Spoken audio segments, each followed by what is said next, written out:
एक रिजॉर्ट जो अपने काम के लिए बहुत मशहूर था, उसके एक कमरे में दो पति पत्नी का बड़ी ही बेरहमी से मर्डर कर दिया गया था। उनका शरीर हजारों टुकड़ों में कटा हुआ पूरे कमरे में फैला हुआ था। पूरे रिजॉर्ट में अफरा तफरी का माहौल था। कुछ लोग कह रहे थे वे दोनों पति पत्नी को इस रिजॉर्ट में आए अभी कुछ दिन ही हुए थे। बेचारे हनीमून के लिए आए थे। देखने से दोनों में बड़ा प्यार था। दोनों शांत स्वभाव के थे। पता नहीं किसने मार दिया बेचारों को। ये जरूर किसी प्रेत आत्माओं का काम है। पुलिस तहकीकात कर रहे थे। जब वे दरवाज़ा खोलकर अंदर गए तो सभी का दिल दहल गया। सामने उनकी कटी फटी लाश और सामने दीवार पर लिखा था, जो कि पूरे उनके खून से लिखा था, ब्रह्मांड की काली शक्तियां लौट आई हैं, अब होगा मौत का तांडव। वहीं दूसरी तरफ अरे मोनू, आज का अखबार पढ़ा यार। देखा तूने कितनी बेरहमी से मारा है बेचारे दो पति पत्नी को। बेचारे ढंग से हनीमून भी नहीं मना पाए। राजू दांत दिखाते हुए बोला, तू भी ना, बेचारों की मौत हो गई है और तुझे हनीमून की पड़ी है। मोनू बिस्तर से उठते हुए बोला, अरे मैं तो बस ऐसे ही बोल रहा था यार, वैसे मुझे तो ये मामला भूत प्रेत का लग रहा है। मोनू ने कहा, नहीं नहीं नहीं, ये भूत प्रेत का चक्कर नहीं है, मामला कुछ और ही है। केस को भटकाने के लिए उस खूनी ने भूत का सहारा लिया है। राजू ने बोला, अच्छा ठीक है सीआईडी के अभिजीत सर, अब जल्दी से तैयार हो जाओ, वरना हमारी खड़ूस बॉस आज हमें नहीं छोड़ेगी। मोनू ने कहा, अरे हाँ हाँ, उसे कैसे भूल सकता हूँ, सच में एकदम खड़ूस है। हद है यार, कम से कम एक दिन की छुट्टी तो होती चाहिए। पर नहीं, उसकी वजह से मेरी favourite movie Avengers end game भी रिलीज हो गई, जो मैंने अब तक नहीं देखी। राजू ने कहा, तो आज चलते हैं ना। मोनू ने कहा, तू पागल हो गया क्या, छुट्टी कौन दिलाएगा। राजू ने कहा, सब तेरे इस भाई पर छोड़ दे, तू पहले जाकर तैयार हो जा, पहले हम ऑफिस जाएंगे। मोनू ने कहा, ओके, लेकिन कुछ तो गड़बड़ है दया। एक दूसरी जगह एक लड़की अंधेरी रात में भागती भागती आ रही थी। उसके चेहरे पर खौफ था, जिससे बचने के लिए वो भाग रही थी। लेकिन तभी वह एक पत्थर से टकरा गई। पीछे देखा तो कई सारी आत्माएं उनका पीछा कर रही थी। वे बहुत खूंखार और भयानक थे। चेहरा एकदम खूंखार था, आँख से खून बह रहा था, नाखून बड़े बड़े और शरीर एकदम भयानक। वो लड़की उठकर भागना चाह रही थी, लेकिन उठ नहीं पाई। जैसे वह वहीं चिपक गई हो, तभी वो आत्माएं उन्हें घेर कर खड़ी हो गई और बड़ी ही डरावनी आवाज में बोले,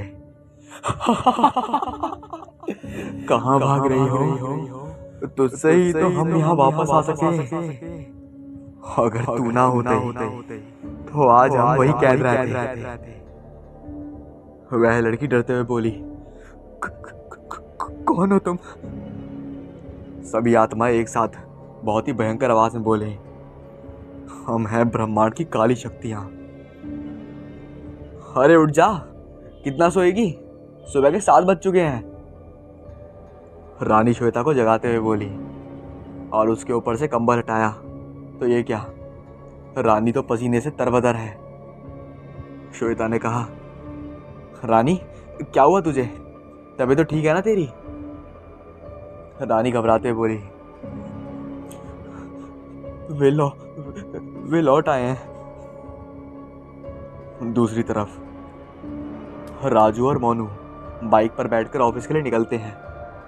ऑफिस पहुंचकर अंदर प्रवेश होते ही उनसे चपरासी बोलता है, आप लोगों को बॉस ने अंदर बुलाया है। ये सुनकर दोनों बॉस के कमरे में जाते हैं।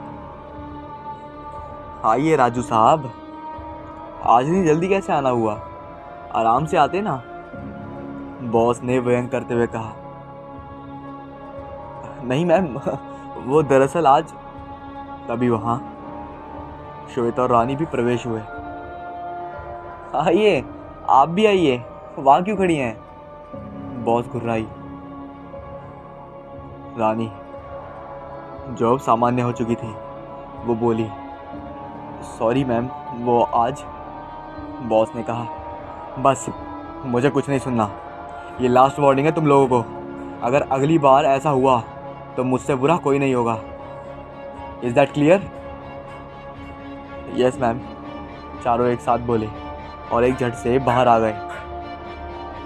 राजू ने कहा, बच गए यार। तभी श्वेता ने कहा, हाँ यार, वरना तो हम जाते गए काम से। राजू और गीता बात कर रहे थे, लेकिन मोनू और रानी एक दूसरे को देख रहे थे। वे दोनों उस समय को याद कर रहे थे जब वे पहली बार मिले थे। फ्लैशबैक। एक ट्रेन जो निकलने ही वाली थी। मोनू दौड़कर ट्रेन में चढ़ गया और वहीं दरवाजे पर खड़े होकर सांस लेने लगा। तभी उसे एक आवाज़ सुनाई दी। पीछे एक लड़की दौड़ते हुए आ रही थी। शायद वह ट्रेन में चढ़ना चाहती थी और मोनू उसे देखता ही रह गया। सफ़ेद ड्रेस पहने वह लड़की, आंखों में एक प्यारा चश्मा और चेहरे पर घबराहट लिए एक मासूमियत से भरपूर, वह बिल्कुल परी लग रही थी। मोनू से ऐसा देख रहा था जैसे वो उसका ऑक्सीजन हो, जिसके बिना वह जी नहीं सकता। तभी एक आवाज़ आई, अपना हाथ दो, हाथ आगे करो। वह लड़की चिल्लाई। मोनू को तो जैसे बिन मांगे मुराद पूरी हो गई हो। वह झट से अपना हाथ आगे कर दिया और उसका हाथ पकड़कर अपनी तरफ खींचा, जिससे वह लड़की ट्रेन में चढ़ गई। लेकिन वे दोनों एक दूसरे के ऊपर गिर पड़े। दोनों एक दूसरे में बस खो गए। प्रेजेंट समय। जी, मेरा नाम मोनू है। राजू मेरा बेस्ट फ्रेंड है। और रानी, जिसे देखते ही प्यार हो गया। और श्वेता, रानी की बेस्ट फ्रेंड और राजू की गर्लफ्रेंड भी। हम चारों बेस्ट फ्रेंड हैं। जहाँ भी रहते खूब एंजॉय करते।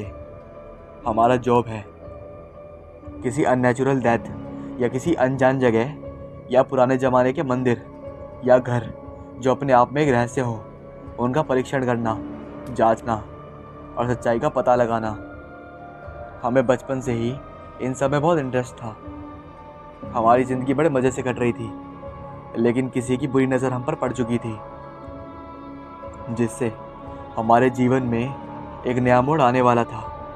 मौत का एक बहुत बड़ा खतरा हमारे सर पर मंडरा रहा था, जिससे हमारे जीवन में आगे क्या होगा ये कोई नहीं जानता और जिसका अंदाज़ा हमें नहीं है। अब बात आती है ऑफिस में। हाँ भाई, तूने तो कहा था आज सिनेमा दिखाने ले जाएगा। तभी श्वेता ने कहा, वाह, कैसे फ्रेंड हो यार, अपने दोस्तों को भूल गए। मोनू ने कहा, अरे यार, मैंने कब मना किया, तुम लोग भी चलो ना। श्वेता ने कहा, लेकिन मूवी कौन सा है? मोनू ने बताया, एवेंजर्स एंड गेम। रानी ने कहा, वाह, हमने भी वही मूवी नहीं देखी, हम भी चलेंगे। तभी श्वेता ने कहा, लेकिन कैसे, बॉस तो हमें जाने नहीं देगी। तभी राजू ने कहा, तुम सब चिंता मत करो, मैं हूं ना, मैं भी बॉस को हुक्म देकर आता हूँ। मोनू ने कहा, अच्छा बेटा, देखना ये हीरो की एंट्री तुझे कितनी भारी पड़ेगी। तू जाएगा तो हीरो बन के, लेकिन आएगा भी की बिल्ली बनकर। उसके जाने के बाद वे तीनों ये कहकर हंसने लगे। राजू बॉस के रूम में जाता है और थोड़ी देर में वापस आ जाता है। उसके चेहरे पर खुशी झलक रही थी। इधर तीनों हैरान थे कि आखिर चमत्कार हुआ कैसे। और उधर राजू ऐसे अकड़ कर चल रहा था जैसे उसने ही थैनोस को मारा हो। अबे, तूने बॉस को पटाया कैसे? अरे यार, तू जानता है ना, अपना तो स्टाइल ही ऐसा है। सच सच बताओ, जरूर तुमने कुछ गड़बड़ किया है। रानी ने कहा, अरे यार, तुम लोग आम खाओ, गुठलियां मत गिनो। वैसे भी गर्मी बहुत है। श्वेता ने कहा। नहीं, तुम पहले बताओ यार, तुमने क्या किया? फिर राजू ने बताना चालू करा।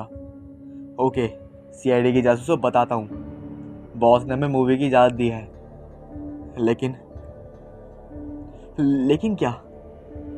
लेकिन उनकी एक शर्त है कि हम पहले एक रिजॉर्ट में जाकर वहाँ की तहकीकात करेंगे, जिसके बारे में आज पेपर में छपा है। श्वेता ने बोला। पर वो तो भूतिया जगह है। अखबार में पढ़ा नहीं क्या? उन दो बेचारे पति पत्नी का क्या हाल हुआ था। व्हाट रबिश, ऐसा कुछ नहीं होता यार। राजू ने कहा। बिल्कुल, आप सब तैयार हो जाओ, हम सभी रिजॉर्ट के लिए निकलेंगे। दूसरी तरफ उस रिजॉर्ट के उस कमरे में काले धुएं के समान परछाई गोल गोल घूम रहे थे। ऐसा लग रहा था जैसे वो किसी का इंतजार कर रहे हैं। वहीं दूसरी ओर मोनू, राजू, श्वेता और रानी गाड़ी में बैठकर आ रहे थे। शाम का वक्त था, चारों अपनी धुन में मस्त थे कि तभी सामने एक गाड़ी दिखाई दी जो कि वहां खड़ी थी। लेकिन उस सुनसान जगह पर गाड़ी का खड़ा होना भी एक रहस्य था। वे चारों उतरकर उस गाड़ी के पास गए। उसके अंदर तो पति पत्नी बैठे थे, लेकिन ऐसा लग रहा था जैसे वो दोनों इंसान नहीं, मूर्ति हो।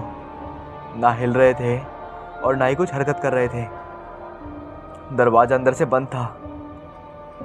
मोनू ने पत्थर से कांच पर वार किया और दरवाज़ा खोला, लेकिन उसका भी उन दोनों पर कोई रिएक्शन नहीं हुआ। रानी ने कहा, अरे ये लोग कुछ बोल क्यों नहीं रहे हैं? राजू ने कहा, क्या पता यार। मोनू उसके नब्ज को छूने के लिए जैसे ही उनकी तरफ हाथ बढ़ाया तो उनके छूते ही वो हजारों टुकड़ों में बिखर गए। सभी दृश्य से बेहद डर गए और जल्दी से वहाँ से भागकर गाड़ी में बैठ गए और फुल स्पीड में वहाँ से गाड़ी निकाल पड़े।